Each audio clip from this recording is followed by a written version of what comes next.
السلام علیکم ورحمۃ اللہ. وعلیکم السلام ورحمۃ اللہ وبرکاتہ.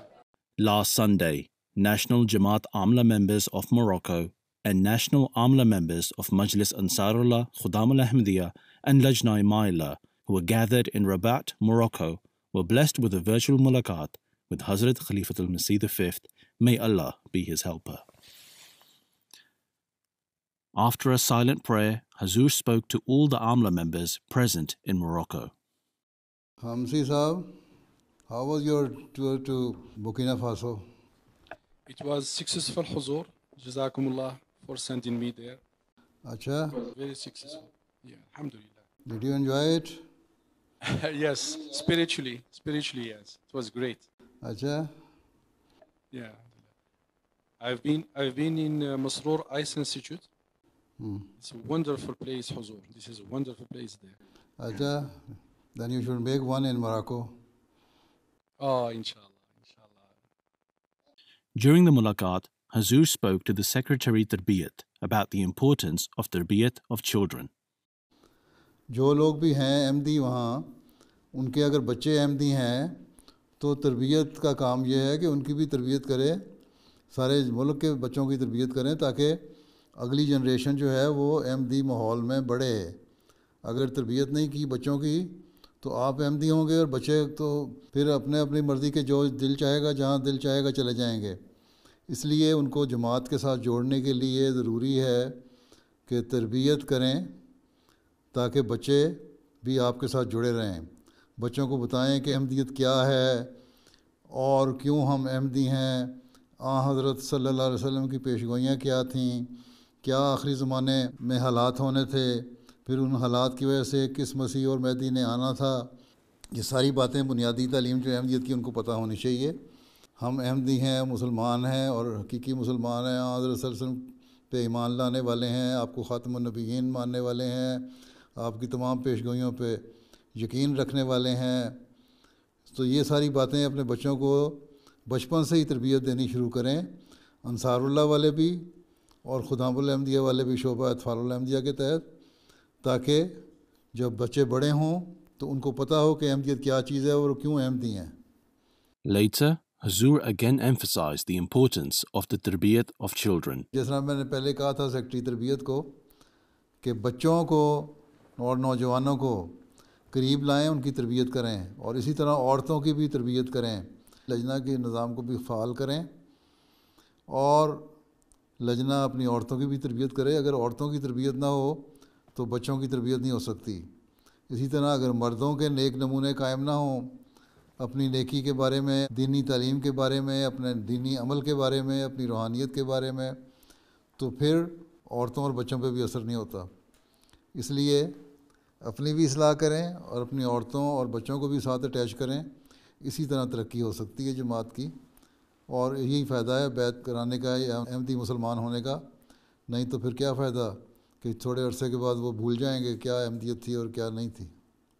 Huzoor also spoke about the need to read the book Al-Wasiyat for anyone wishing to take part in the blessed scheme of Wasiyat. لوگوں کو پڑھنے کے لیے دیں رسالہ الوصیت، تاکہ اس کو پڑھنے کے بعد پھر وہ اسی بنے بغیر رسالہ پڑھے کسی سے وصیت نہیں کروانی. جب تک کوئی شخص رسالہ الوصیت نہیں پڑھ لیتا اس وقت تک اس کا وصیت کا فارم فل نہیں کروانا. اور باقی موسیان جو ہیں آپ کے ان سے بھی پوچھ لیں، اگر انہوں نے کتاب پڑھی ہوئی ہے تو ٹھیک، نہیں تو ان کو دیں کہ دوبارہ پڑھو. ٹھیک ہے انشاءاللہ سیدھی انشاءاللہ. Speaking to another Tarbiyat secretary of a halqa, Huzoor highlighted the need of having personal contact with Ahmadis of his area. اچھا، سیکٹری تربیت ہیں اپنے حلقے کے، تو سیکٹری تربیت کے طور پر حلقے کے ہر احمدی سے رابطہ ہونا چاہیے. ان کو بتائیں کہ کس طرح ایک احمدی کا رویہ ہونا چاہیے اور احمدیت کی تربیت کتنی ہونی چاہیے. 5 وقت نمازوں کو پابند ہونا چاہیے، قرآن کریم کی تلاوت روزانہ کرنی چاہیے احمدی کو، پھر اس کے مطالعے پہ غور بھی کرنا چاہیے، پھر اعلیٰ اخلاق ہونے چاہیے. یہ اپنے ہر احمدی ممبر کو بتائیں. احمدیوں میں اور دوسروں میں ایک امتیاز ہونا چاہیے تاکہ لوگوں کو پتہ لگے کہ ہم احمدی ہیں. Huzoor also advised one of the Khudam Qaideen in attendance. خدام کو اچھی طرح تربیت کریں اور ان کو اچھا احمدی بنانے کی کوشش کریں اور اس کے لیے خود اپنا نمونہ بھی دکھائیں. دینی علم بھی اچھا ہونا چاہیے، روحانیت بھی اچھی ہونی چاہیے، نمازوں کی پابندی ہونی چاہیے اور اخلاق اعلیٰ ہونے چاہیے. ٹھیک ہے انشاءاللہ. Hazur advised Secretary Sami Basri, who mentioned during the meeting that they lack technical experience to run audio and video facilities. ایک دو آدمی بھیجیں یہاں آپ کو تجربہ دیں. سیکٹری سمی بصری ہے نا، جلسے پہ یہاں آئیں تاکہ ایم ٹی اے کے ساتھ کام کر کے تجربہ حاصل کریں. ٹھیک ہے. آپ کا ویسے پیشہ کیا ہے؟ I T. تو آئی ٹی میں جب آپ کا کام ہے، جہاں جاب کر رہے ہیں وہاں سے اگر چھٹی مل جائے آپ کو 15 دن کی یا 3 ہفتے کی ہے یا 4 ہفتے کی، تو جلسے کے دنوں میں آ کے نا تو یہاں کام بھی کریں، سیکھیں بھی، اور پھر تجربہ آپ کا ہو جائے گا تاکہ اگلی دفعہ آپ اپنے کام خود آرگنائز کر سکیں. ٹھیک ہے. انشاءاللہ. Hazur also said to the Amla member that they should start a regular bulletin. اپنے جماعت میں کوئی ایک چھوٹا سا بلیٹن بنا لیں جو ہر مہینے یا ہر 2 مہینے بعد جماعت کے لوگوں کو بھیجا کریں، یا آن لائن بھیج دیا کریں یا پرنٹ کر کے بھیج دیا کریں. چھوٹا سا 2-3 صفحوں کا بنا لیں اپنا بلیٹن ٹائپ چیز. آن لائن بھی بھیج سکتے ہیں اور پرنٹ کر کے بھی بھیج سکتے ہیں. Hazur spoke to Lajnah members that were also in attendance. لجنہ کی تربیت کریں صحیح طرح تاکہ آگے اپنے بچوں کی صحیح تربیت کریں اور اچھے احمدی پیدا کریں. ٹھیک ہے. انشاءاللہ. اگر مائیں اچھی تربیت کر لیں اور عورتیں ٹھیک ہو جائیں تو ان کے بچے اور خاوند سب ٹھیک ہو جائیں گے. اس لیے عورتوں کے ہاتھ میں بہت کام ہے تربیت کرنے کا. During the meeting, the Secretary Ziyafat of Lajna Imaila asked Hazur how they should take care of guests. جو اچھے اخلاق سے پیش آیا جا سکتا ہے وہ اچھے اخلاق دکھائیں. اسلامی اخلاق کا آپ کو پتہ ہے، ان کی جو موجود ہے وہ خدمت کر دیں. زیادہ سے زیادہ خدمت جس طرح کر سکتی ہیں مہمان نوازی کی وہ کریں. اکرام ضیف حضرت مسیح علیہ السلام کیا کرتے تھے، یہی قرآن کریم کا حکم ہے، یہی یہاں حضرت صلی اللہ علیہ وسلم کی سنت ہے. اس کے مطابق ہمیں اکرام ضیف کرنا چاہیے اور عزت سے ان کی خدمت کیا کریں بس. ٹھیک ہے. انشاءاللہ سیدی. شکراً. اوکے. اللہ حافظ. اللہ تعالیٰ بلیس یو آل. اللہ تعالیٰ سب پہ فضل فرمائے اور آپ لوگوں کو زیادہ سے زیادہ جماعت کی خدمت کرنے کی توفیق عطا فرمائے اور ایمان و ایقان میں مضبوطی عطا فرمائے. اللہ حافظ. السلام علیکم ورحمۃ اللہ وبرکاتہ. لا إله لا إله لا إله إلا الله السلام علیکم. محمد رسول الله. لا إله لا إله لا إله إلا الله. لا إله إلا الله محمد رسول الله. السلام علیکم ورحمۃ اللہ. السلام علیکم. اللہ حافظ. In today's Friday sermon, Huzoor, may Allah be his helper, announced the commencement of the 66th year of Waqf Jadid. Huzoor mentioned the initial purpose, why the scheme had started, by Hazrat Mirza Bashiruddin Mahmud Ahmad Razila Ta'ala Anhu. جنوری کا جو پہلا خطبہ ہے عموماً وقف جدید کے نئے سال کے اعلان کے بارے میں ہوتا ہے. حضرت مسلم موعود رضی اللہ عنہ نے 1957 میں اس تحریک کو شروع فرمایا جو دیہاتوں میں تربیت و تبلیغ کے لیے آپ نے شروع فرمائی، جو پہلے صرف پاکستان تک ہی محدود تھی.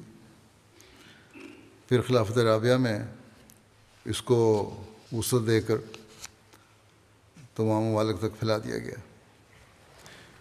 اور اس چندے کی رقم جو ترقی یافتہ ممالک ہیں ان کی جو رقم ہے وہ افریقہ کے ممالک میں تربیت و تبلیغ کے خرچ کرنے کا حضرت خلیفۃ المسیح رابع نے ارشاد فرمایا تھا. اور عموماً یہی سلسلہ اب تک چل رہا ہے. اس چندے کی آمد کو افریقہ میں اور دوسرے غریب ممالک میں خرچ کیا جاتا ہے. احباب جماعت اللہ تعالیٰ کے فضل سے بڑھ چڑھ کر اس میں حصہ لیتے ہیں، لیکن یہ نہیں کہ افریقہ کے اور دوسرے ترقی یافتہ یا ترقی پذیر ممالک کے احمدی جو ہیں وہ اس میں حصہ نہیں لے رہے. ان لوگوں کی قربانیاں بھی ان کی آمد اور حالات کے مطابق قابل تعریف ہیں. Towards the end of the sermon, Huzoor, may Allah be his helper, presented some statistics in regards to the previous year of Waqf Jadid. اللہ تعالیٰ کے فضل سے وقف جدید کا 65واں سال 31 دسمبر کو ختم ہوا اور نیا سال شروع ہو گیا 1 جنوری سے، اور جماعت نے 12.2 ملین یعنی 1,22,00,000 اور 15,000 پاؤنڈ کی قربانی پیش کی۔ گزشتہ سال سے یہ قربانی 9,28,000 پاؤنڈ زیادہ ہے الحمدللہ، باوجود دنیا کے معاشی حالات کے بہتر نہ ہونے کے۔ برطانیہ اس سال بھی دنیا کی جماعتوں میں وصولی کے لحاظ سے پہلے نمبر پہ ہے، اور اس کے بعد پھر برطانیہ کے بعد نمبر 2 پہ کینیڈا، پھر جرمنی نمبر 3 پہ چلا گیا ہے، پھر امریکہ ہے نمبر 4 پہ، نمبر 5 پہ بھارت ہے، پھر 6 پہ آسٹریلیا، پھر 7ویں نمبر پہ مڈل ایسٹ کی جماعت ہے، پھر 8ویں پہ انڈونیشیا ہے، 9ویں پہ پھر مڈل ایسٹ کی ایک جماعت ہے، 10ویں پہ بیلجیم ہے۔ اللہ تعالیٰ سب شاملین کے اموال و نفوس میں بے انتہا برکت عطا فرمائے۔ اے شخص تو جا ہے ہمارا